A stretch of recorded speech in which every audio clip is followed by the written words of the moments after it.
Mechanical works company MD Ramana గారు 3 నెలల నుండి 41 మంది వర్కర్లకు జీతం ఇవ్వకుండా ఇబ్బంది పెడుతున్నారు. రమణ మెకానికల్ కంపెనీ పనిచేస్తున్న material, machinery, crane, tools and taxis A to Z మొత్తం రమణ కంపెనీ వారి సొంతం. రమణ మెకానికల్ కంపెనీ వారు మాకు జీతం ఇవ్వకపోతే ఎవరు మాకు ఇస్తారు? కారణం అచ్చిబాబు గారు మాకు మేస్త్రి కార్మికులు వర్క్ చేస్తారు. నవంబర్ మరియు డిసెంబర్ పేమెంట్ రమణ గారు అచ్చిబాబు గారి అకౌంట్ లో వేసి పేమెంట్ చేయించారు. రమణ గారికి వర్కర్స్ కి మధ్య అచ్చిబాబు గారు మీడియేటర్. ఇందు గురించి రమణ గారు డైరెక్టర్ గా, కార్మికులు 2 డైరెక్టర్ గా పనిచేస్తే ప్రభుత్వ రేటు ప్రకారం పేమెంట్ ఇవ్వాల్సి వస్తుంది. PF మరియు ESI వస్తుందని అచ్చిబాబు గారిని మధ్యవర్తిగా చేశారు.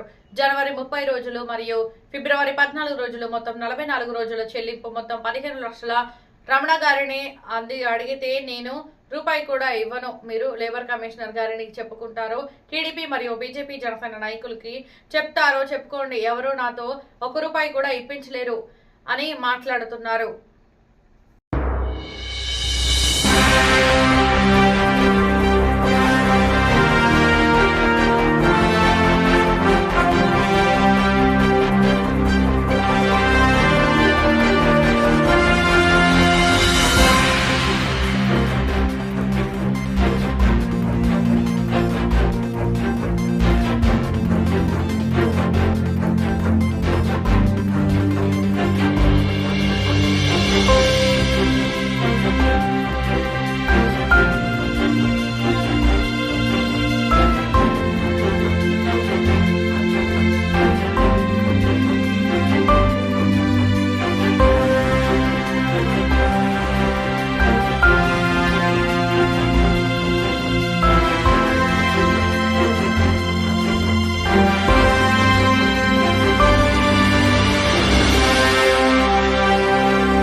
క్లయింట్కి అనుమానం వచ్చింది.